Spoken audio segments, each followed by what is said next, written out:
Alrighty, here we are, Monday edition, uninformed fan. See, it's so weird coming into this because we don't have an intro. There's no song to play. There's no nothing. I don't have all the tools and all the gadgets like Tyson does over there. So this is just dry. There's no anything to it. We're right in there. Here we are. What's up, Jeremy? How you doing, man? Doing all right today. Doing all right. Had a decent weekend. What'd you do this weekend? Anything good?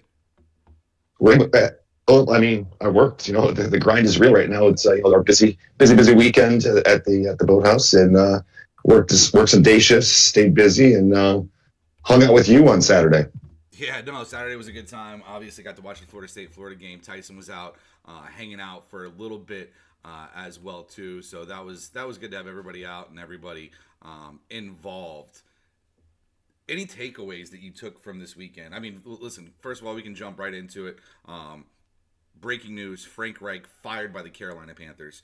11 games into his tenure. We haven't been big proponents of Frank Reich here on this show. However, you never want to see anybody lose their job. It sucks, but it is what it is. Listen, writing was on the wall. He had to go. He had to go. I'll thank Frank Wright and the entire Carolina organization for their number one pick, which still sits at number one for the first round this year for the Bears. But you hate to see him go, but he just wasn't the right guy. And I think David Tepper is way too involved in that team, making all the decisions. But David Tepper's also a very emotional owner. And after yesterday's loss, it was said that he was so emotional he came out of the locker room and yelled the F word out of the locker room, like, "What the hell are we doing?" And it happens. It does, and listen. Unfortunately for him, we saw it last year with the Colts, right? And look at the Colts turnaround that they've had this year with new leadership, with basically the exact same roster and exact same team. So listen, you got to look at yourself in the mirror sometimes and figure out that you are the problem. Just didn't get it done, man. And listen, Bryce Young is not developed whatsoever. I know we got some Alabama fans who are always in the YouTube chat as well too. So of course, make sure to give us your thoughts on everything with that. Listen. The guy seems clueless out there at most times. I don't think he was ever truly a good coach in this league. I know he had his little stint right there with the Eagles or whatever, and him and Nick Sirianni have a little close tie, so maybe he ends up back in Philly at some point. But I don't see him ever getting another head coaching job in this league again. I don't think he had the chops to be a head coach. I mean, he was gifted a great team in Philadelphia, and then he goes to Indianapolis. He had great players. He had a good system, but all in all, when you have to build a team like they were doing in Carolina, I don't think he was cut out for it. I saw, and I sent this to you guys. I think it's funny that did you see who's taking over as the head coach or interim head coach? Oh, It's like some assistant special teams coordinator, you said, or something like that. it's the special teams coordinator is taking over for the Carolina Panthers. Who was it? What's his name?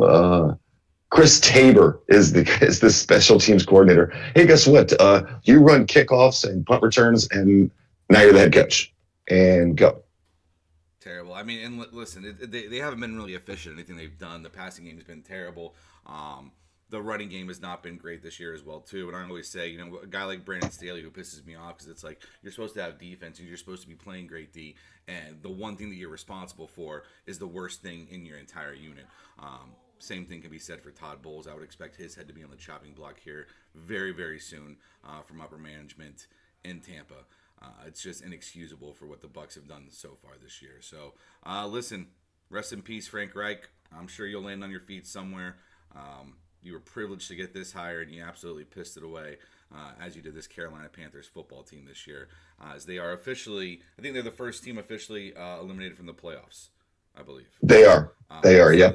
Officially eliminated. they were the first team to officially be eliminated from the playoffs, and I believe the Eagles were the first team to officially clinch a playoff berth as well too. So one of the earliest that's ever happened in terms of Week 11. So listen, very unfortunate. Jeremy, what do we got in store today? Listen, Tyson's away. He's on vacation. He's given us the reins. God bless him. I don't know why he trusts us to do this. I don't trust myself to do anything.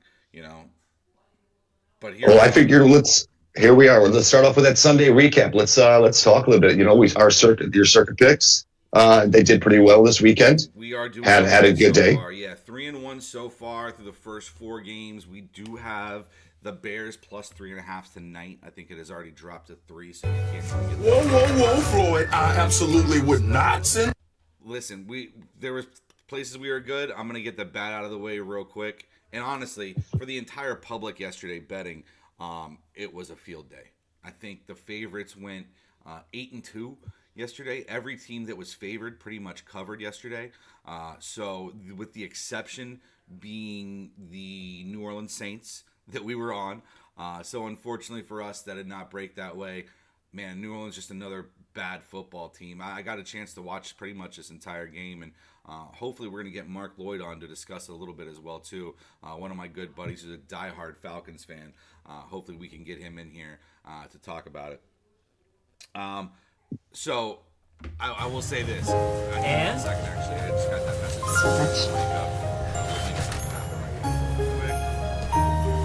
Hold on. See, We were talking, the biggest winners and the biggest losers of Sunday, and I think, like you said, the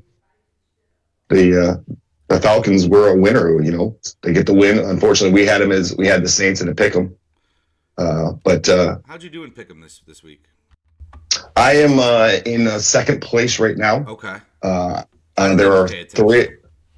There are 3 of us with 9 points. One person has 10 points.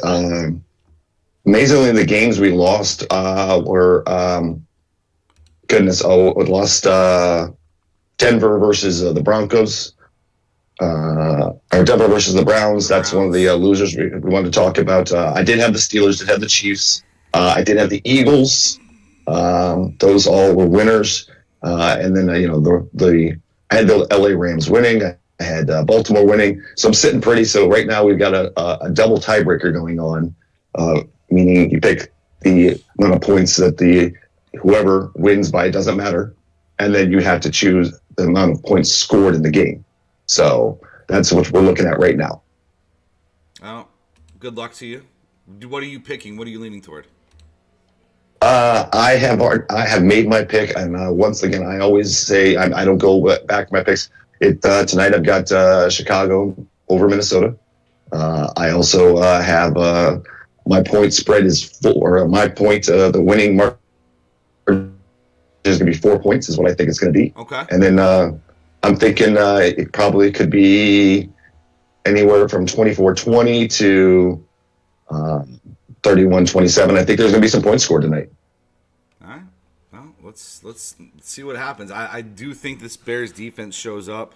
Somebody who doesn't really need a lot of Josh Dobbs tonight. I'm kind of hoping that they show up because I am going against them in fantasy football this week. But listen, back to that Falcons and Saints game. I thought it was kind of tough sledding for the Saints. Listen, the Saints have historically been one of the worst teams in the red zone the entire year so far. Derek Carr just can't get it done. Dennis Allen is a terrible head coach. Chris Olave was going absolutely crazy in this first half. I think he had 114 yards just in the first half alone. New Orleans just kept on pounding away, getting down there. They just only kicked field goals. They never scored a touchdown the entire game, and you're not going to win NFL football games like that. Even with Desmond Ridder trying to give you the ball back multiple times in terrible situations. Defense, so they struggled a little bit without Lattimore.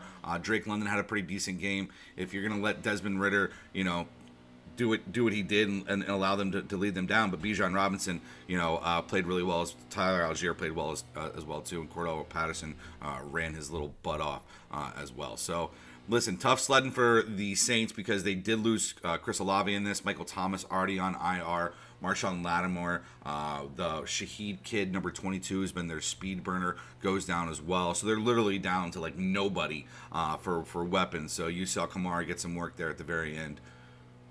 This division is just going to be absolutely insane going forward. It's tough to see because as someone before the season, I actually liked the Saints. I thought they had a lot of weapons. Adding Chris Olave, Michael Thomas saying he's finally healthy. Taysom Hill, Marcus more on defense. They had some players, and I thought Derek Carr was going to have a resurgence, after leaving the Raiders, and the way he left the Raiders, I thought the Saints team would do well. But then again, I don't know if it's something in the turf at the Mercedes-Benz Dome or what it is, but they can't stay healthy. And then Atlanta, I picked them in the Pick'em League because I thought this was a bounce back. Desmond Ridder getting the start, and I finally gave up. Like you had on the Packers before they went and won. I gave up on the Saints and said, let's go Falcons. So, they did their thing, and that's what they were supposed to do. But I also saw, they weren't giving the ball. In the first half, they didn't go give the ball to Bijan Robinson in the red zone. They weren't doing anything. They only gave it to him in the second half when they were trying to ice the game. And I don't understand that when he's the number 5 pick in the NFL draft and you're putting all your marbles in that basket, why is he not getting the ball more? He only had, 91 yards and a touchdown. You would think the way this team runs, he should be having 105, 120 yards a game. Well, I think it's the amount of carries if you're looking at it as well, too. Like, you're talking about 16 carries. He catches 3 balls on 6 targets. So, I mean, they do try to get him at least 20 touches, but he doesn't go over 20 touches, So yeah. I just think more work for them, which I think, Arthur Smith, I've said sucks as a head coach. It's like a battle of who's worse. Is it Arthur Smith, Dennis Allen, or is it Todd Bowles as a head coach? We have a murderer's row in the NFC South. I just think that Atlanta, the moves that they made, the Jesse Bates play, him coming over from Cincinnati, which is one of the reasons why Cincinnati we kind of thought would take a step back this year as well too, just because of some pieces that they lost. But he makes the interception return for a touchdown. Atlanta made the right plays at the right time. Arthur Smith didn't have to get too cute at the very end. It worked out for him. Continue to lean on the run, continue to do that. But Jesse Bates with that, and then also Jesse Bates, Taysom Hill's about to go in and score a touchdown, and Jesse Bates with the Peanut Tillman punch out at the very end of the game as well too, to basically ice that. So shout out to the Atlanta Falcons. Was hoping to get Mark Lloyd on here to see if he could talk about it a little bit. I'm not sure we're going to be able to get him, but if he responds to you, let me know, Jay. Will do. And speaking of another team that eked one out, and another one of my biggest winners yesterday was the Pittsburgh Steelers over the Bengals. Yeah. Going to the North. That we always talk about how that North always has that weird score. You say it every time we talk about this division. Always something weird. 16-10 Steelers get the win. The Steelers going to steal, as you would say, and they finally, Jeff, I don't know if you saw this, they finally outgained an opponent. I did see that. Pat Freiermuth has a humongous day for a tight end, 9 catches for 120. I thought Browning looked okay at moments watching this game. I thought he had some moments where it's like, okay, the guy can get out of the pocket, he can make a play, and, maybe he can get a dump off here and get it going. I still don't know. I think Pittsburgh has real problems. We saw the story about the fight in the locker room that they had. I believe it was Deontay Johnson and Minka Fitzpatrick. I don't know if you saw that video. Did you see the video of Deontay Johnson not going for the fumble? Oh, yeah. I just saw it before when we were getting ready. Dude, it looks really bad. Just stood there. Now, in his defense, he probably didn't know it was a fumble. And he had an okay game. I mean, 4 catches for 50 yards on 8 targets. He did have a long one that was 39 yards, which pretty much takes his entire total. It's a weird one to me, man. Najee ran really well. 15 carries for 99 yards. When we finally thought Jaylen Warren had taken that backfield over, and I started him in all my fantasy leagues, and then he has the fumble. He doesn't get as much work as he had the past few games. It was just one of those weird games for the Steelers. Listen, you want to talk about the Steelers being blessed? You want to hear the Steelers' schedule going forward? Right. So please. They have the Cardinals, then the Patriots, then the Colts, then the Bengals again. Then the Seahawks and the Ravens to finish. But they win those 4. You're talking about an 11-win team that I think is one of the worst teams in that entire division. What did we call Mike Tomlin? Mediocre Mike. I think actually, and when you were saying this, I think one of the things that I noticed yesterday is they relied on Najee, and I think it was because of his comments in last week in the locker room, saying, this is all messed up. I can't believe I'm part of this. This is not the way we're supposed to be. I think mediocre Mike said, okay, Najee, here's the ball, do something. And Najee responded. He did. I mean, 99 yards, 1 touchdown, not the best game. I mean, Chris Boswell has 4 field goals. If you're a guy in one fantasy, that's great for you. It wasn't the greatest offensive game, but once again, mediocre Mike got it done. He did. I tell you what, two teams that aren't mediocre, and I loved watching this game. I thought it was going to be the game of the week, and it really didn't disappoint. That was the Jacksonville Jaguars and the Houston Texans. The Jaguars ended up hanging on and pulling off here. The Texans, they should have came back and won this game as Jacksonville kind of folded at the end. There was a questionable call on the sideline with Tank Dell, whether he caught that ball or not. It looked like he was in. They didn't over. It was. Listen, it could have gone whichever way it went. Obviously, it's not ideal to have Amendola in that situation to roll out there and kick a 58-yarder after being in the Arena League 3 weeks before that, and really not being a professional kicker, filling in for Kaimi Fairbairn. That being said, that 58-yarder hit the middle of that upright. Like, I've never seen a ball hit the middle of the upright before. Like, and I saw somebody say, they go, going forward, if you hit the upright that square, it should be 4 points. Because, you know how, you see these quarterbacks try to chuck it downfield and hit the upright, you know what I mean? Hit the crossbar. Yeah. The fact that the kid did that, and it was so beautiful down the middle, perfect. I just felt for the kid, felt for the team. I was really looking forward to overtime and more fantasy points from these teams. I actually had this one on. We had some Jacksonville Jaguars fans. I was on a dock bar, so I had access to watch some football yesterday. And this one was back and forth. And, I picked the Jaguars. You and I have both been on Trevor Lawrence, Travis Etienne, Calvin Ridley, Christian Kirk, all your fantasy and here on picks. And it was one of my picks that I said, yes, I think the Texans are a good team. I think they're not quite over that hump yet. And I said Jacksonville's a better team. They were 7-3 coming in. And man, when that kick went up, I'm not going to lie, I wasn't doing anything. I was stopped. I was locked in. People were asking drinks. I was like, give me a second. And then that thing doinked, and oh my God, the whole bar let out a groan. Like it was the most solid contact. And all I could think of was 2 seasons ago when Justin Tucker hit that ball. And we were at our favorite watering hole, Kitties, and that ball bounced straight up in the air and went over the crossbar to beat Detroit. Yep. And I'm like, oh man! And everyone's like, how did that not go through? And then they showed the replay that he literally hit exactly where the point comes and the tee is. He hit that so solid, it wasn't going anywhere but backwards. Incredible. Listen. Trevor Lawrence pays off for you fantasy football, and so does C.J. Stroud. They both are so good at getting their weapons and they're good guys the ball. Calvin really didn't have a catch going into the halftime. Comes out of the second half, gets 6 targets, catches 5 balls for 89 yards and a touchdown. Trevor Lawrence also runs for a touchdown as well too. So he gets 3 touchdowns total on the day. Just all around, I thought it was a good game for Jacksonville, and I thought Jacksonville needed this. On the flip side, C.J. Stroud is still that dude. If you looked at what he did down the stretch, looked at the plays he made, the way that he's just so calm in the pocket, he's amazing. And you know what he added to it this week? He still threw for 300. So if you're playing a bonus league, he bonused you on 300 yards. But he also had 6 carries for 47 yards and a touchdown.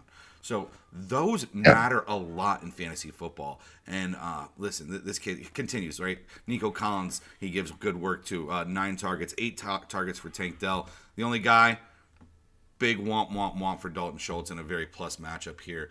Just couldn't get it done with only 2 targets and 1 catch for 2 yards. So, listen, moving on. Jacksonville, I believe they have the Chiefs next week, if I'm not mistaken. No, Bengals next week. Okay, so they have the Bengals next week. That is going to be Monday night on ABC, I believe, that they have, right? The 4th is what day? Yep, Monday night on ABC. Yep, against the Bengals. Monday night on ABC against the Bengals. You're starting. Then they go to Cleveland. And then to Cleveland and Baltimore. Those are going to be 2 tough games. So you hope to kind of have your. I don't really want to start my Jags against either of those teams, Browns or the Ravens. Ravens maybe, but I don't love the matchup. It is going to be Sunday Night Football. You are home, so you do have that going for you. But then it gets much easier if you're in the fantasy playoffs with the Bucs and the Panthers and the Titans to finish up. So, listen, weather the storm for those 2 weeks, and you should be paid off. Now, on the flip side, when it comes to the Houston Texans, their schedule going forward, I believe, is not crazy. Broncos are going to be tough. Jets are going to be tough. Titans, we know, aren't very good. Browns are going to be tough, and then Titans and Colts again. So, these next 2 games are going to be testers for C.J. Stroud going against good defenses. Look, I mean, I saw the graphic they had up last night. The Texans are still in the hunt. The Texans are going to stay in the hunt. Jacksonville just took over. They're in the driver's seat right now, but the Texans could be dangerous. And C.J. Stroud, once again, needed 264 yards to break another record. He has 304. The kid's unbelievable. He's probably going to set the rookie passing record this year. And this is after everyone, and I mean everyone. I don't care anyone says, "Oh no, C.J. Stroud was my guy. I believed him." Everyone doubted this pick. Everyone said C.J. Stroud, but I didn't mind the pick. Yeah. I just thought it was like a pick of you're taking a guy with a really low floor and a really high ceiling. Like I thought that there's a chance that C.J. Stroud is an absolute bust in the NFL, and yeah, there's a chance that he is what he is this year. And so, I didn't love Bryce Young over him at all, but I didn't see. I still thought Anthony Richardson was going to be one of the better quarterbacks taken in this draft, and we still have yet to see how that plays out. So yeah, he could still be. But if you look at their draft, I mean, they had a great draft as well too. Absolutely. Will Anderson Jr. and just everybody who they had who came through there. One place where we were right. This is one of the ugliest games of the entire week. We knew it would be, but that's also the reason that we had it in Circa. That is the New York Giants against the New England Patriots. Another fortunate one here that we, man, it was so funny because the first half I'm like, oh, I feel great. Tommy DeVito got the ball down the field, scores a touchdown. We're up 7-0, and then all of a sudden I look over because in the very corner of the bar, and I look over and I see Bailey Zappi coming onto the field, and I go, I didn't sign up for this. I'm like, I signed up for Mac Jones. I did not sign up for Bailey Zappi. He came in and he gave life to their offense. Ramondre ran really hard. Demario Douglas had a few catches as well, and then at the end of the game, he gets him down there, and we have +3. And at +3, you don't really like overtime is not great for you because the Giants have to win, and so you're just kind of sitting in this weird spot. And sure as shit, dude, this kicker comes out and just shanks the ball straight left on a 35-yarder. I mean, he couldn't have missed it by more from 35. I've never seen anything like it. It was absolutely incredible. So good for us. Any thoughts on this game? Had this game on as well, had some Patriots fans, and I asked them their thoughts, and they did alert me when Bailey Zappi came out, but they were sitting there and they're like, man, this is just terrible. They're like, we're just watching the game because that's our team, and we're just going to watch it. And yeah, it was the proverbial fat chicken in a bikini. Yeah. That didn't look good. No. I'm going to kind of run through a few of these real quick just so we can get to the juicy stuff, if that's okay, before we bring on absolutely our local Philly scumbag, Jay Miller. I was going to come on. I'm obviously going to let him talk a little bit about Philly and what the atmosphere was like in that Bills bar last night, but also we're going to get into a little college football as well, too, from the weekend and what we have to look forward to. Carolina, Tennessee, 17-10. At one point I looked up, Derrick Henry had 2 touchdowns, 24 yards on 10 carries. That was it. Nothing else to talk about, right? Exactly. Cool. Rams and Arizona. This one was a little surprising to me because I did think that the Cardinals would put up a fight. I know there's that stat that the Cardinals have not covered against the Rams in the past 5 or 6 years or something like that. Like literally it's 9 or 10 in a row they haven't covered. So it's just been an historic beatdown by LA. But I thought this is a little bit different, right? You have Kyler maybe coming off of a couple games now. He's kind of ready to be in the pocket. He does get a couple touchdowns. But, man, Kyren Williams for the LA Rams, just historic day.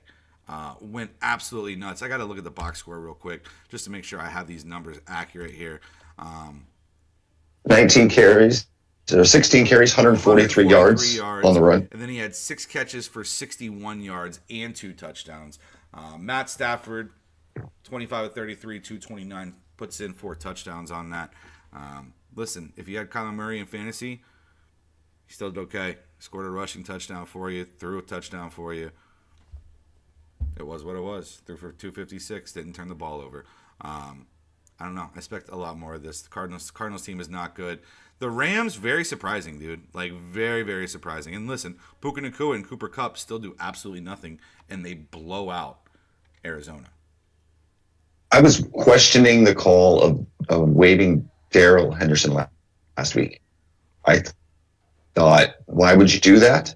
And then Kyron Williams comes and does this. Once again, like the stat that you were looking for, Rams now have won 9 straight in Arizona since 2014. That's ownership, I believe. As someone who's been owned by one team, I know. Yeah, that's ownership. We're not going to bring up Aaron Rodgers on this show. I said we wouldn't do it today. No, thank you. One place where I was completely wrong, and I just want to preface it by saying this, is that Tyson asks me every Sunday, he goes, hey, what's your lock of the week? And I go, actually, I guess we didn't touch on this game. I go, I love the over in the Bucks and Colts game. He goes, that's mine. I'm like, oh, okay. I guess I'll pick something else. All my spidey senses told me that this was going to be a letdown game for the Broncos because they're playing a really good defense. Is this able to be kept up with in terms of Russell Wilson playing at a high level? I didn't think it was sustainable. Whoa, Floyd. Listen. No. There was a point in this game, and obviously, listen, Dorian Thompson-Robinson gets absolutely obliterated throwing a pass, ends up getting knocked out of the game. PJ Walker has to come in. That wasn't really where the game was lost. I guess it was kind of where the game was lost, because at that point it was still 17-12. It gets absolutely just completely annihilated. They come out, and PJ Walker gets the ball back. And for some reason, on PJ Walker's very first play that they run, they try to run a double reverse pitch back. And they fumble the ball, and Denver gets the ball. They were just down 5. Denver gets the ball. They punch it in with the very next possession. Cleveland, has a couple 3-and-outs. Denver scores again. 12 points they scored in that fourth quarter. There's a safety mixed in there. It was tough. It was a tough one. This is a tough one. Because I felt like Dorian Thompson-Robinson has the skill set to be good and do all that. And then Amari Cooper gets hurt, and just all these things just started piling up. And it was just one of those weird games. And listen, I don't think the call was wrong, right? Russ throws for 13 for 22 for 134 yards. You're talking about 134 yards and then 169 they run for. So, I just frustrated. The Browns lose Amari Cooper. Browns lose Dorian Thompson-Robinson. Browns lose Myles Garrett, who said that there was a pop in his left shoulder. That's 3 big people out, and then it's also another fun little fact about this. You've heard the word scoregami before? Yeah, scoregami. Yeah, this is the first time this final score has ever been seen in NFL history, 29-12. Here we are, another NFC North team hanging up weird numbers. Denver. What's happened to Denver? They just, I guess things are clicking for Sean Payton. Now, I had them as one of our winners of the weekend, and they did. They knocked me out because I said, hey, that Browns defense is going to stop them. Russ isn't going to throw for 200 yards. Didn't.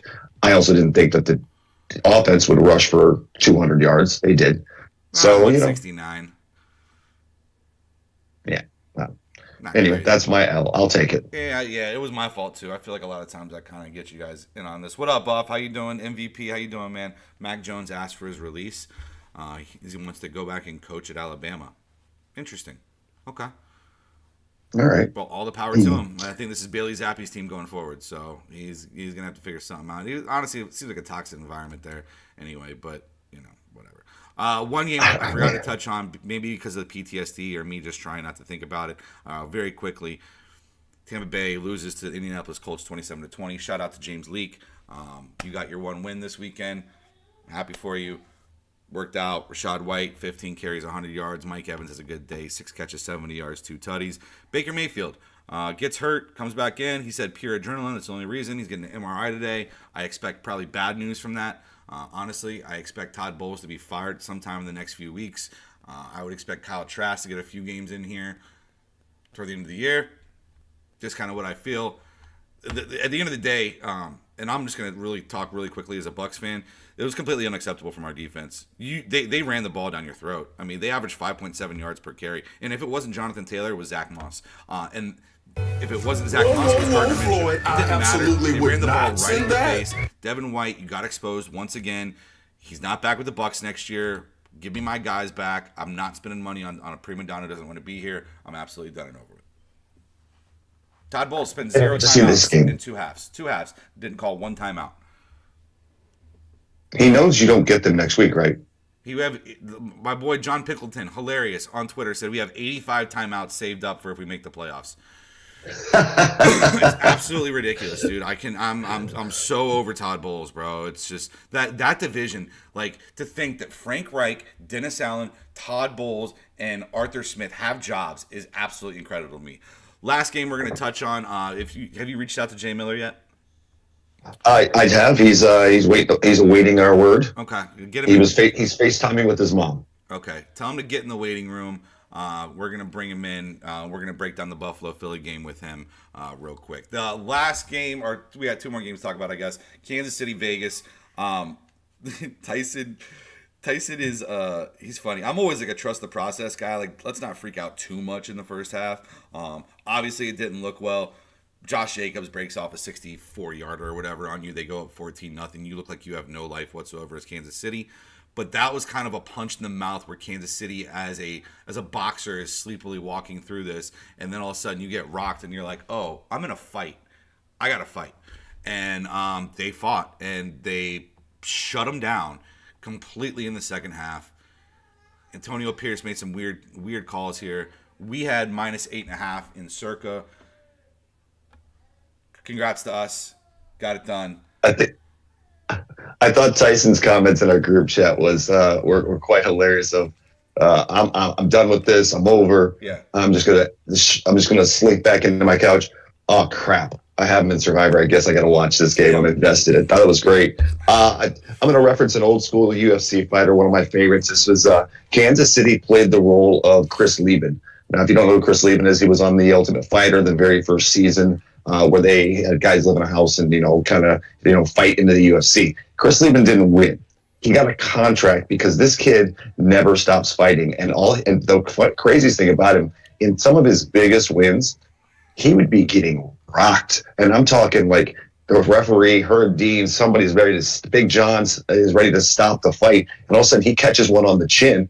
And it's like a light goes off. Yeah. And boom, man, he has knocked out some of the biggest and baddest dudes. And that's what Kansas City did. They were up against the cage. They're getting rocked. Herb's looking, saying, fight back. And then all of a sudden, 31 points. Yep. Boom.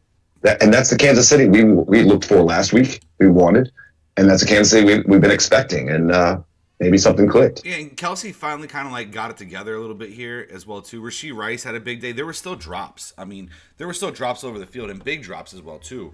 I still don't think that this offense, the way it's currently constructed, with Rashee Rice, Travis Kelsey, Sky Moore, Justin Watson, it just doesn't seem like it works for me, man.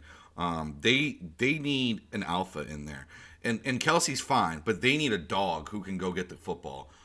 They have a bunch of these little scat guys who I just feel like, I don't know. It's just, I don't know. It's still to me is not work. But listen, it works for this game against the Las Vegas Raiders. We hit on Circa. Congrats. Now, the sweatiest of all sweaty games, and if you've ever watched a game where you have -3.5 and it's Baltimore and the Chargers on Sunday night, this was a tough watch. Yeah. Because like it felt like the Ravens were the better team, the better side the entire time, and we always lose these. We lose these all the time. Where you have the right. We lost 4 of them last week. Where we had the right side and we were on the right area, and we just something weird happens and you lose by a hook. And Vegas is really good at this. Lamar wasn't great. He was great when they ran the ball. He was great on first reads. He was not great out of the pocket creating for his team. And that's not usual. Usually that's where Lamar can excel. I didn't think Lamar looked good on the run yesterday, throwing the ball. He's only 18 of 32 for 177 and 5 yards. That being said, thank you, Zay Flowers, for taking that in and around. 1 carry, 37 yards and a touchdown to pretty much end the game after they calm down and Gerald Everett hits him with the Ray Lewis dance in the end zone after scoring the touchdown, and we're all just like jaw dropped because at this point it's 13-10. We're done. Stick a fork in us, you know. We're wondering if there's a possibility if we can get it. Justin Tucker misses the field goal. We're despondent at that point. You're talking about the greatest kicker in the history of the NFL. It was just, I don't know. Your thoughts on the game? I know you got to watch the whole thing. Oh man, I was sitting at that Kitty O'Shea's Buffalo Bar, an Irish pub, and I was sitting there and I'm going, oh my god, because I know it's 3.5, and I'm sitting there and people are talking to me and I'm like, yo, just stop. I'm not in conversation right now. I'm invested. And someone said, well, is this your team? And I said, my team, no. But no, it was quite hard to watch, but got it done. Listen, all that matters is that we got it done. Seriously. We can talk about everything that we want to in the entire world, but at the end of the day, we're results driven, results oriented. So that's really all that matters for us. And it happened. Yeah. We covered. We're 3-1. Moving on to the Bears tonight. Your thoughts on the game tonight? Well, if we're going to talk Bears and Vikings, I mean, I guess we probably should bring somebody in that is going to be opposite of me because is he ready? You know, that's what we're checking in right now. Let's see. He's in the waiting room. He has been here the whole show. He's been waiting. He said Landon was content right now. He's at home today with the little one. They just got him back. They had the weekend off from him, and you know, it's you know where I stand. I'm going to go Bears. I have to go with the Bears. But also, you know, that's my team. Listen, Josh Dobbs has been a great story as well too, and the whole thing. So listen, whenever you're ready to bring him in, you bring him in. I'll let you kind of lead that. All right. Well, let's bring our boy in, and we'll bring him in. Chris, turn off your video if you can. Hit the no video button for us, and that will help us out. And Chris, welcome in. Unmute yourself. You're welcome to the Uninformed Fan. We're going to bring you in to talk a little Vikings Bears since you're the going to be opposite of me. Uh-oh. Unmute Chris. Can you unmute him yourself? I'm trying. Manually? That's what I'm trying to do. Appreciate everybody. You know, listen, we're figuring it out on the fly here. We got no TT. You know, TT ain't in the building today, so you know we're over here piecing this thing together. He says he's hitting unmute. Tell him to hit it harder.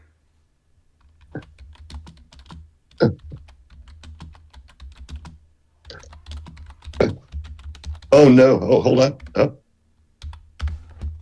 we got him there, Chris? Do we got you now? Yeah, can you hear me now?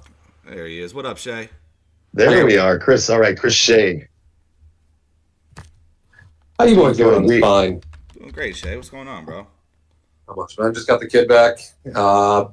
My parents had him for the past week for Thanksgiving. Oh, so man, you can loan him out. What are they? Yeah, it's kind of nice. You know, I got a couple, so I have multiple avenues that we feel like we can, you know, get off here. But yeah, it's nice when I have grandparents that live down in Sarasota. So it's only an hour and a half drive. We meet them in Lakeland, get some breakfast, and they take them for a while. And listen to me complaining when I have grandparents who live with me. So anyway, I'm gonna let you guys talk about this Monday night game. I know both of them are your teams. Your thoughts on what to expect tonight, and honestly, the Minnesota season, which we thought was over. I concur with that. When JJ goes down, you know, at that point, I'm kind of going tank for you know, Jaden Daniels type pick, but you know, and then Kirk goes down 2 weeks later, and now you're sitting going, okay, what the hell's going to happen? What's going on? You know, we do a Halloween trade for Dobbs, and then he kind of resurrects everything. Jeremy, your thoughts? You know, as someone who's, you know, been waiting to win this division for a long, long time, you know, it's the Minnesota Vikings. We talked about this during the preseason. You know, the Vikings are a team that can finish anywhere from first to last. You know, last year they win what was it, 10 games within one score games? You went like 10-1 or something like that, some crazy stat. This year they haven't been able to get it done. So I thought, you know, when when Kirk went down, that was it. But I also, as a realist, the Bears aren't doing much. But this Vikings have been a surprise. I really think they have. I think they have the best shot to catch or take to take down the Lions. Neither of us have been able to do that, even though the Bears gave a great blueprint.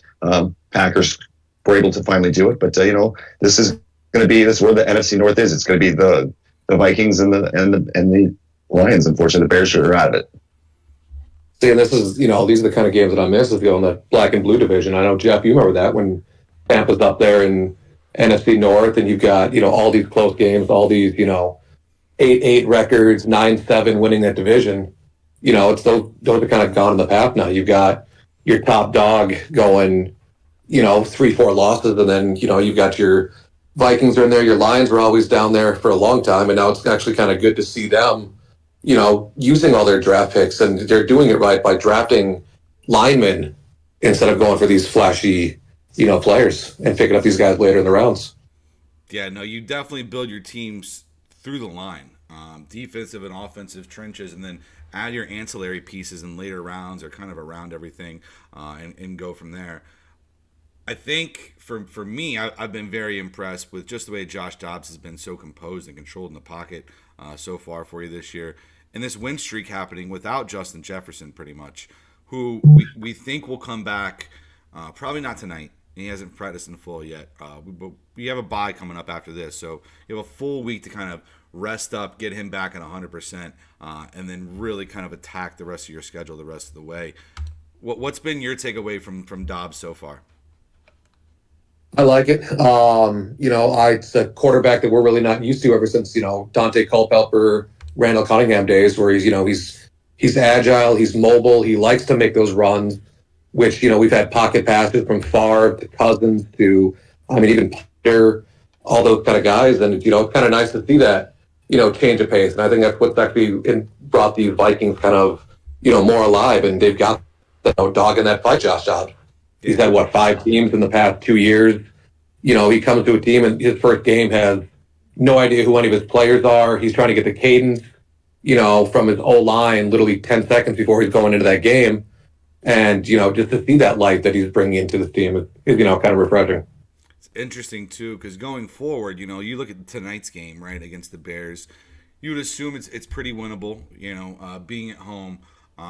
But they have improved their defense a lot as well. But then the rest of your schedule going forward as well, too. You have the Raiders, the Bengals. Now, you do have the Lions twice and the Packers to finish the season. But this little 3-game stretch right here is a chance for you guys to kind of get yourself to 9-5. And then hopefully, if you're at 9-5 with 3 games left, guess what? You guaranteed yourself a winning season. And so that usually will have an opportunity to be able to make the playoffs going forward. What is your hope for the rest of this year for the Minnesota Vikings as a fan? Survive. Trade with Atlanta Falcons for the number 7 pick and pick up a quarterback because, Cousins is gone after this year. Dobbs is gone after this year. So we really don't have anyone. We got Jalen out of BYU, I think, and then Mullins, our only quarterbacks. So, but, I wouldn't mind going to the playoffs. I wouldn't mind seeing what this team can do. But then, you're playing Seattle probably first round, and the winner of that plays Detroit, I would assume. Yeah, Seattle's got real problems, man. I don't know if those are fixable by the end of the year, but, I guess we shall see going forward. Prediction on the game tonight? Anything you got, Shay? I think it's, close game. One of those 24-23, 28-27 type games. I think this is, winnable for each team. Vikings defense has, look at the game against Broncos on Sunday night. They hold them to 4 field goals, and then they get a touchdown in the last minute of the game. So that's been the Vikings, MO for the entire season is, the offense looks nice, but then they stutter through 2 quarters of the game and, let the other team back in, and, we can't stop them on those last drives. Jeremy, anything you got for Shay in terms of this game before I move on to a different topic with him? No, I think the same thing. It's going to be a close game. I will say I've liked Justin Fields over the last 3 games he's played. He's thrown for 924 yards. which is fantastic. Throwing for 300 yards a game. I think that's where he needs to be. And I think if the offense can click, this could be a bounce back for us. And that's what I'm hoping for. Or, I don't want moral victories. I love your Bobby Bowden quote, lose big, lose small, win big, or win small, win big. I just want to see us moving forward. I think this game is going to be completely decided by the lines. Offensive and defensive on both sides of the ball. I personally think like Danielle Hunter has been amazing this year, and Sweat, since he got with you guys, has been amazing this year. But I think both these quarterbacks, while they are good outside of the pocket, they do need time to kind of process things as well too. And you can't always just have lightning in a bottle. It doesn't continue to always work over and over again. So I think a little bit of time for each of them will go a long way. If it can't happen, it might turn into a little bit of a slop fest. So we will see. But I do like the games being played indoors as well. Listen, I'm excited for it. I think it's going to be good. I think it's going to be fun. And I'm excited that you guys get a chance to face off against each other twice a year the rest of your lives. Now here's the bad topic. I mean, it's not a bad topic. Listen, okay, so I have a legitimate question for both of you because you guys are obviously way bigger Orlando City fans than I am, and not that I'm not an Orlando City fan. I do care, I do follow, but you guys support with your blood, sweat, and tears, and that's not even comparable. And so to watch the game with you guys on Saturday, that sucked, man, and it sucked in the manner of the way that Orlando City lost. But I have a question for each of you individually. And that is, if I was to tell you before this season started that Orlando City would be the number 2 seed in MLS Eastern Conference, that they would make it to the semifinals, and that they would lose, but they would lose in extra time at home in a game that they played their absolute butts off, would you take that, yes or no? Shay, I'll start with you first. So here's my response to that is Orlando City has always been the bridesmaid, never the bride. We got a taste of championship last year. We won the U.S. Open Cup, which is great, absolutely fantastic. I think Jeremy and I are both at the game. Beautiful game to watch. Yes, we're playing a USL, club team and that, so it's not like you're playing your Houston Dynamo, your Nashville teams, all these these better teams up in MLS. You're playing a USL team, so a lot of pressure was on us. And then if you guys remember, we had the videotaping of Sacramento's practice that came out, the week of that game. So there's a lot of scrutiny going into that. Watching that team, perform the way they did last night was something that, as an Orlando City fan, we haven't seen prior to this year. You've got all the pieces in play. The only coaching thing that I would have changed is Schlegel is an icon. He's a god in this team ever since, the PK where he comes in and I can do it, Poppy. That's it. Ever since then, Schlegel's been a liability at center back. Yes, he's filled in for Antonio Carlos here. He's been that, spark plug, but have that spark plug come off that bench. He can't be playing the full 90 minutes, especially have a team that's quicker, faster, stronger. You need, that presence because Columbus lives off the cut balls toward the 18 and crosses coming down the flank. You need the Antonio Carlos in there to, block those out. You look at the way Robin Janssen played. Robin Janssen played lights out. Absolutely the best game I've ever seen Robin Janssen play. Incredible. I mean, every pass, every touch, he's chasing down these guys that are much faster than him, and he's taking the angles to get there. And that brings me to Schlegel. Schlegel's beat by his man. Robin's got the angle to cut the guy off. There's no need. You're already sitting on a yellow. There's no need to drag him down like that. Yeah. So we all knew it was a bad foul when we saw it. We knew exactly what it was, and that was the unfortunate aspect of it as well too. Jeff, if you were to ask me that question beginning of the season, if I would be happy, I would say yes. But then I also know, I'm a Bears fan. I'm a Cubs fan, man. I've had letdowns my whole life. I've seen 2 championships in my lifetime. And being since, Shay and I both have been with Orlando City since day one. But if you were to tell me they were going to score 63 points or get 63 points this year, have a goal differential of plus 16, that's the biggest thing. Orlando City's never been a scoring team. No. And Shay can back me up. Yeah, we have our games where we're scoring. We in the first year against Cincinnati, yeah, we scored 5 goals against them. Okay, that was a brand new team, right? We've never seen a team score 4 goals like they did against Columbus earlier this season when we came back down 3-1. You never saw that. You saw maybe 1 or 2 games. You didn't see that. This team was exciting. This team was electric.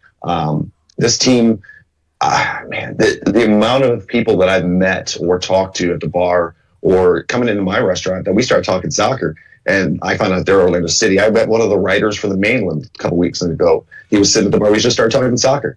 And I think that's the greatest thing about this team is how it's brought this community together. It's been really cool. But, you always want more. And this was a team that I thought could do it.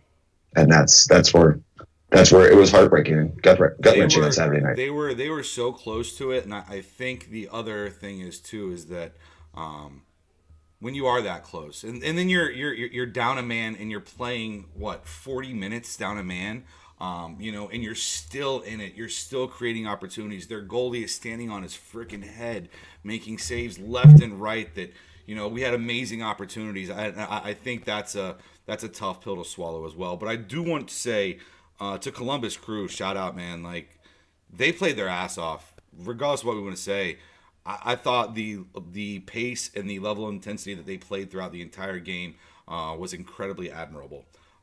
And they went into a hostile environment and came out in probably one of the toughest environments to play in the entire league and came out with a win, albeit the way that it was. Shay, I'm going to start with you and just ask, where do we look at Orlando City going from here? And a guy like Janssen, do we expect that there are people who will come knocking on our door or on his door to try to pry him away from us? Or what player movement do we see in this offseason? So here's the thing: is we're about to lose our core players. A lot of them, they're on their final season, or they might have a club option type things. I mean, Gillespie's been threatened to be picked up from other teams. You've got Pereira's been tried to be picked up. Torres, Janssen, Carlos. We lost Urso for the first 3 quarters of the year. He came back, those last couple times. So it's you just don't know what to expect. Clubs could come after Duncan. Look at the same thing what happened to DJ. So with these kind of things, like, you really don't know what players are safe. It's not like the NFL, the NBA, MLB. You've got these guys under contracts because now you could sell anybody from the team for undisclosed amount of money. Doesn't matter if they're in contract or, So this January is going to be real interesting because that's when the European window opens. I know like teams like Arsenal, we're looking at Facundo Torres. You've got some German teams that were looking at Gillespie, South American teams that were looking at Gillespie. I think Angulo, his loan spell is out. I think Arujo, I think he's done. Pereira, I think, is on his last leg. And there's a couple other. Yeah, so it'll be interesting to see what happens now. You look at them. The only nice thing about this team is we have the depth. So you look at all these players coming off of that, 80th minute, and the players that come on, are equally as good. So because they were able to fill, and that's the one thing that, kind of upset me the most about this team was we were so deep, so good. The only team I didn't want to play was Columbus and Nashville going into the playoffs. And who do we end up with? I'd much rather have seen us go against Atlanta at home. But it is what it is. So it's just going to be real interesting to see what happens here in January. Because even Oscar doesn't have a contract next year. I'm assuming they'll cut that out and he'll come back, right? I don't know. I hate the message boards. I hate the fan groups that are calling for Oscar's head. I think that they are idiots. There's no better coach right now for this team, being his South American presence and his coaching. I don't care. Let's also Oscar stays. Like, are these people brand new Orlando City fans, or have they been around for Wild World of Sports games? You know what I mean? And like seeing the coaching turmoil that this team has gone through. And the amount of coaches that we've gone through since, we lost Adrian Heath. I just, we've had the most success with the guy who's at the helm right now. Right after the game, I got into a fight on Instagram with something. You could call me a keyboard warrior or whatever, but you know what? Passionate about this club. It's passionate about these things. And for when you watch the end of the game and you can see the players' emotions and how distraught they are because they felt that they let that team, the supporters down.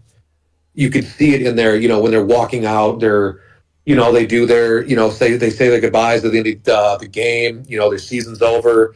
A lot of these players don't know what's going to happen, and you've got some of these fans, and yes, I'm part of the ruckus. I felt a certain way about them the past couple of years because of these kind of things. There's a lot of things that they do, they say, they act that some of these things I don't kind of agree with. And there was one of the members that I've known for a while. Him and I've never really seen eye to eye on some things, and he's asking for all these players' heads. It's you let me down. You guys should have performed better. First off, you're sitting on your ass or you're standing in a stand. These are the ones putting their blood, sweat, heart, soul, body, and mind into this game. Who are you to say otherwise? You're not. You're fucking 287-pound 40-year-old. You're not going to do any better than these guys. Yeah, I think it's tough too because a lot of these guys we've had the pleasure of getting to know personally as well. Through different avenues of things, and so it's always tougher when you know the people and you know the human beings that they are. And you've broken bread or had a beer with somebody, and so that I think that's always a tough thing as well too. I mean, you look at what happened to our boy Will Johnson. Yeah. Against Wayne Rooney against DC. He got castrated for that, but there's nothing he can do, He pulls the ball down. Rooney makes a fucking 50-yard on a rope, chips Brian Rowe for that goal. It's a 1 in a million shot. And and Will was never the same after that just because of, all these fans. And, it's the same thing. You look at the Bills and Eagles game that happened this weekend. You've got that shoving match between that D lineman and that fan because a lot of these fans, cross the line. Yeah. Oh, man, Philly's a special breed. Yeah. Philly is a special breed. All right, Shay, anything else you got before we wrap up here? That's all, guys. I appreciate the calls and appreciate you supporting me on. Jeremy, I'll see you tonight at Boathouse. Are you going into Boathouse to watch the game with him? Oh, hell yeah. Oh, beautiful. I'm back on Admiral's Bar. I won't be able to see it. Oh, no. He'll bring his phone. All right. All right. All right. Later, Shay. Appreciate you joining us, man. Thank you so much, bro. See you guys. Later. Thanks, Chris. That is Chris Shay, Ruckus member, Orlando City fan, Vikings fan, North Dakota Fighting Sioux? No longer the Fighting Sioux. I don't know what they are anymore. That's probably a sensitive subject that we're not going to bring up. Is Jay Miller ready? Is he finally here? I'm bringing him in right now. Jeez, Louise. Jay Miller. Hold on. Come on. What's going on? Ooh, I'm not looking like a 3-time today. Jay Miller is here finally. Now we've got him in to talk about his Eagles. Yeah, in true Philly form, this guy was supposed to be on 30 minutes ago, but he's been FaceTiming with his mother. So as a true Philly fan who went out with scumbagness in his heart last night, trying to fight Bills players, but then they wake up in the morning, they FaceTime with their mom for an hour. It's a beautiful thing. You know what I mean? Jay Miller, what up, baby? How you doing, bro? He's got to unmute himself, though. He's got to unmute. You got to unmute yourself, Jay. There's a tab there to unmute yourself. Have we got there yet? Tap the screen. What up? Here we are. What's up, Jay? What's going on, brother? Nothing much. How we doing? I'm doing. I mean, not as good as you, obviously. After yesterday, I just want to get right into it. I know we're going to talk a little college ball here in a second. All good. But I did not expect the Bills to show up the way they did yesterday, and I got to give that team a lot of credit because I thought they're just kind of dead in the water personally. Yeah. But they showed up and they played really, really hard, and they played you guys really well. What were your thoughts on the game itself, first of all, and kind of how it played out? Because it was an incredible game. Absolutely crazy. I mean, this is, I want to say the third straight. I mean, you're playing 3 straight games where you're like, okay, this is probably going to be the loss. Like, we're running into the gauntlet right now, and you're 4-0 right now with it, which is absolutely bonkers. But the way that they're playing, they're winning ugly. Yeah. which says something for the playoffs. And I think a lot of people are looking at it and saying, like, this team is the worst 10-1 team ever. But what a lot of people aren't thinking of is the Super Bowl hangover. How many teams prior have lost in a Super Bowl, come out the next season, and just absolutely play mediocre the entire season? They're not playing to their capabilities, but somehow they're still winning games. They just win in different ways. Dude, they just won without Lane Johnson, who Right. I don't know if that guy was just hitting it hard the night before or whatever, but to wake up with a groin injury after practicing all week, you can go ahead and speculate about whatever you want to.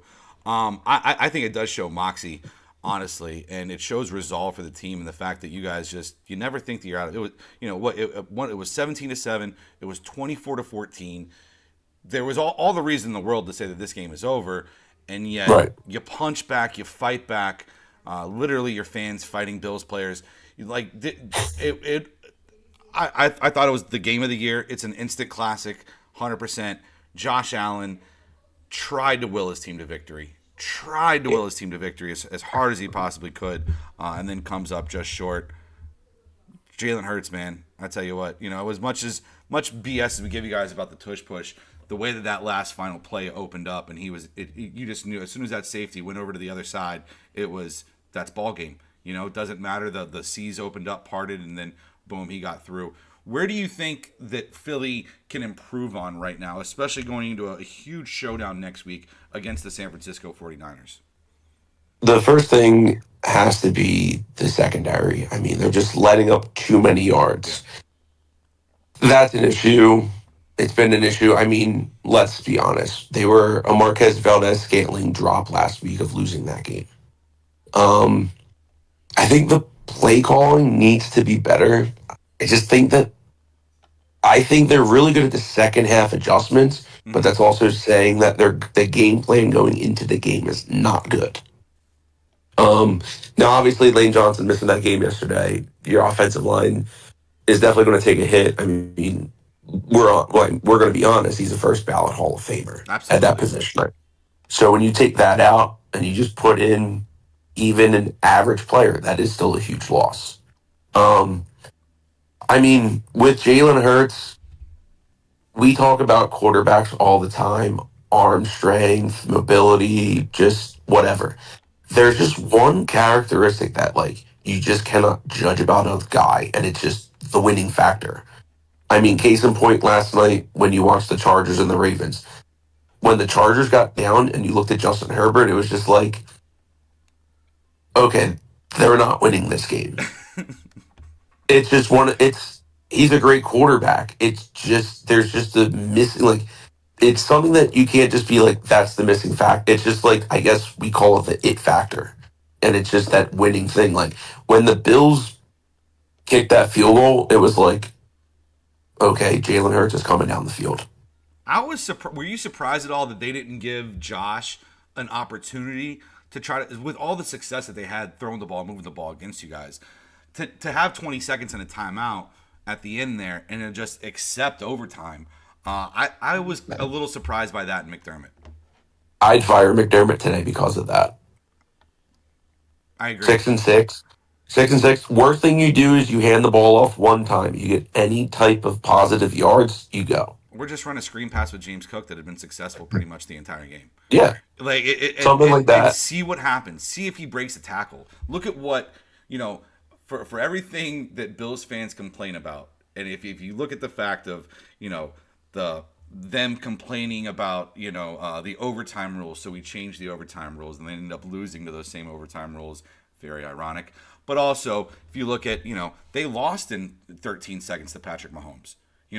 You Right. had the opportunity to do it to somebody else, and you decided to just take it to the second half. Or, I'm sorry, to overtime. I don't know. It bothered me a little bit. My last question about Philly, and then I really want to move on to college with you. What was the scene like last night? at the old watering hole. Obviously, we made the funny little things and things that were posted to the Facebook group. It's so funny because I literally said in our group text, I need somebody to give me the I am the captain now with an eagle head talking to Bills fans. And Jeremy, within 15 seconds, sent it right back to me. So shout out to our 3-time producer over here, Jeremy Swinson. But what was the scene like? Because when I left, there was maybe 50 Eagles fans, maybe 75 to 100 Bills fans there. What was it like as the game progressed on? It was actually pretty funny because at the other bar, the big TV was ahead of all the main TV. So the whole, I want to say the last 3 minutes of the fourth quarter, every single person that was sitting down at the bar was all huddled watching the big TV. Why didn't they just change it to the channel the big TV was on? Well, they had to it took time to get all the TV switched, but then it went back for overtime. But they gave Davis touchdown, man. People just started going crazy, and I mean, not even in Bills fashion, they started celebrating very early. But I mean, Jake Elliott, my God, when that field goal went in, like you heard a pin drop of Bills fans. Incredible. And I've been there for some epic moments. And me and Jeremy always say, not to hate on Bills fans, but one of our favorite things in life is to watch misery of other fan bases because we've been through it so much ourselves, right? And so to sit there for Bills games sometimes and watch them, whether it was the DeAndre Hopkins catch from a few years ago, whether it was Zach Wilson week 1 beating them this year, whether it was them losing to the Broncos on Monday night, and then now to lose in this banner as well too. I do feel for them, but man, it's kind of sweet to watch them walk out of there sometimes. Absolutely. All right. Well, that being said, congrats, obviously, to the Philadelphia Eagles. A heck of a win. Really good. College. Me and you all year have gone back and forth on college. We've been a sounding board to each other a lot of Friday nights about talking each other in or out of picks on Friday nights before Saturday starts. What was your thought on the weekend and the way that things played out? Obviously, there were some sweats, right? I mean, if you look at the top 4, and I guess even the top 5, I mean, Florida State wins by 9. They get a late touchdown there to get that 9 to push it over the top. But Georgia winning by 8 against Georgia Tech.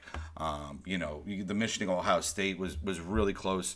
Great game. One of the instant classics, in my opinion. Ohio State with a chance to win at the very end. You look at Washington barely beating who was it? Washington State at 5-7, and then you look at Alabama, who should have lost to a 5-7 Auburn team who just got boat raced by New Mexico State the week before. Jay, what's going on in college right now? It's a very entertaining. It's a very good argument to have. I think everyone's like, well, next year we won't have these problems going with the 12-team playoff. Everything, you're still going to have your problems.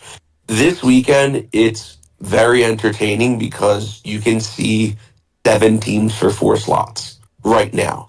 I think Tuesday is a big telltale factor. Yes, whoever they put at number 4, and I'm going to put one team in there specifically. If somehow they put Texas at number 4, the committee is telling them you win and you're in. Yep. That's it. Because they're saying to you that you are a playoff team. You go win the game, you're a playoff team. I personally, right now, if I had to, I would take Alabama. Georgia's defense is struggling against mobile quarterbacks. Mm-hmm. That is all that plays right into the game of Alabama. I mean, they could not put away Georgia Tech at all. I get rivalry games are always tough. Kirby Smart, you're up by 3 scores, and all of a sudden it's back and forth. Georgia Tech really kept themselves in the entire game. A thing that's interesting, I think, is the Oregon-Washington game.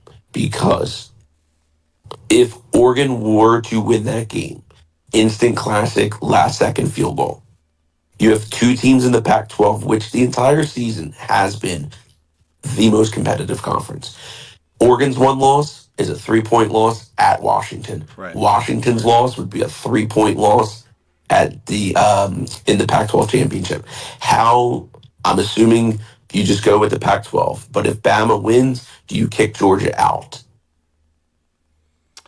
I think here's the interesting thing to me as well too, is that because Washington did beat Oregon State the week before on the road, right? And Right. that was the reason that Washington hopped Florida State from 4-5, Absolutely. which I completely agree with. Because if I was a Washington fan, I would be saying the exact same thing. Now, I agree. if I'm looking at it and saying, okay, well, Florida State just beat a Florida team that very easily could have beat Missouri, right? Who everybody has is a top probably 8 or 9 team in the country this year. Right. They're the only team that covered.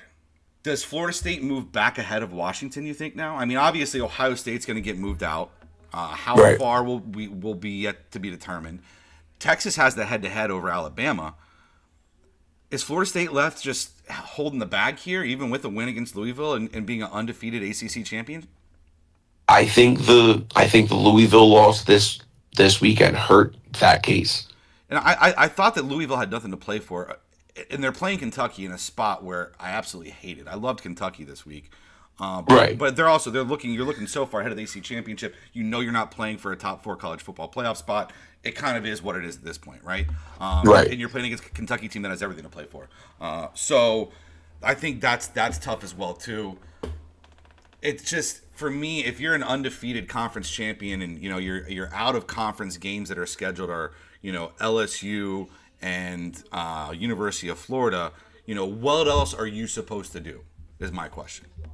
I think the committee, it's at a stranglehold. They're hoping that Georgia wins. They're hoping. Yeah. I mean, there's one team right now that we can pretty much put a pen on or a Sharpie, however you want to write it in, and that's Michigan. Yeah.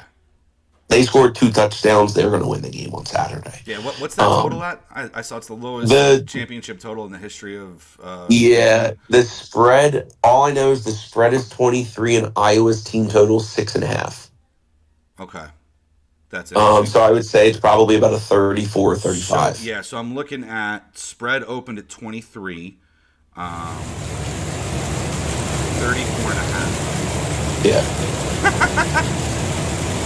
with the 6.5 team total for Iowa. That's pretty crazy. But I mean, what the committee's probably hoping for is you get a Georgia win that eliminates Alabama.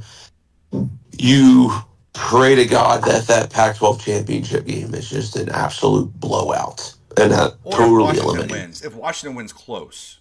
Then Oregon's out. Two losses will not get in. And then that would open up the door for Texas. That would open up the door for Florida State. I will say Now- this, right? Go ahead. And just as much as we give FSU grief about their schedule and about their quality of competition, I mean Texas has played some really close games to some very suspect teams this year as well too. So Right. I will throw that out there that it's not like they have been juggernauts every single game that they've played, and they do have a head-to-head over Alabama in Tuscaloosa. They will never be able to have that taken away from them at all. But Correct. they did lose to Oklahoma. So You get the earlier in the season the losses, the more willing that the committee is allowing that to happen. Now, I will say, if this was next year with the 12-team playoff, the one team that I would not want to face right now is the Arizona Wildcats. absolutely. They are butchering teams right now.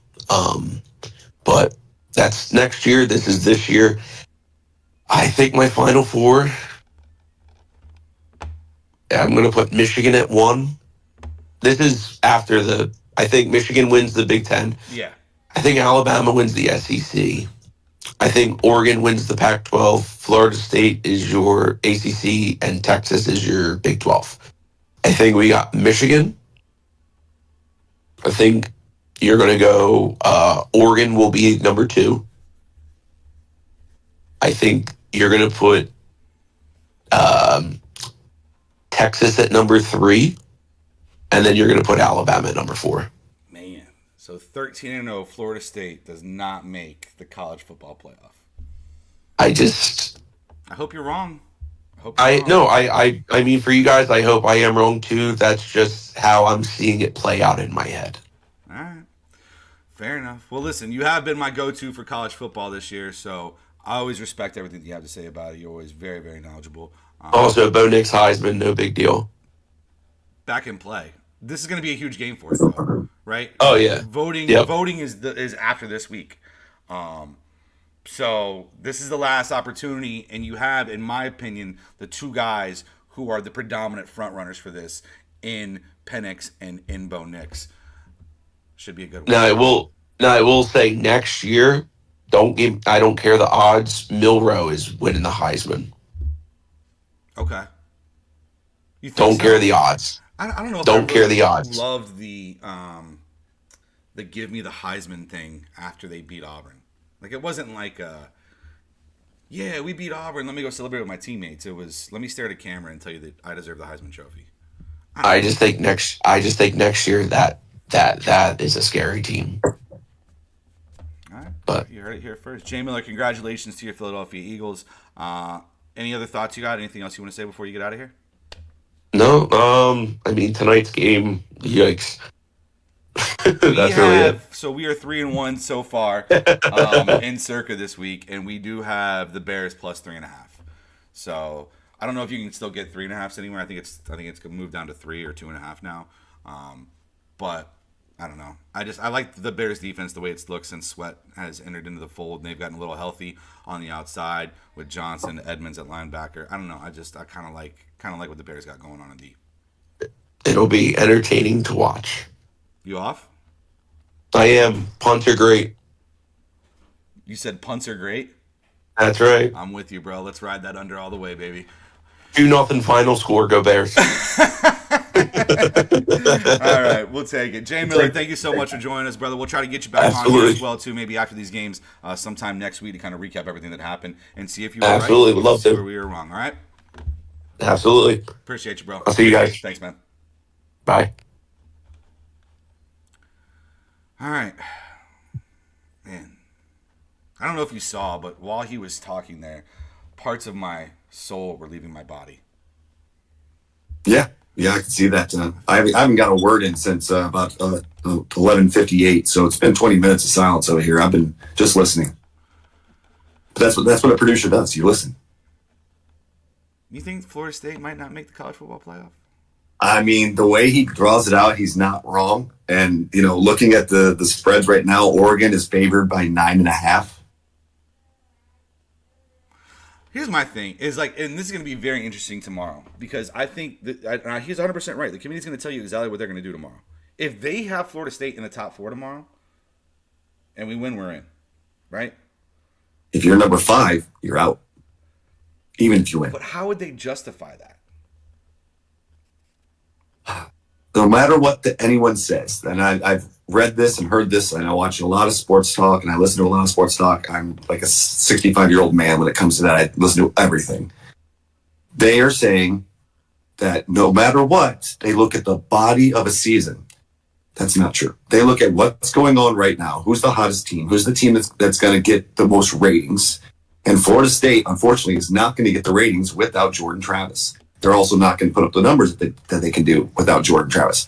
This is not me being a non-Florida State person because I saw them score 58 with Tate. Okay, that's fine.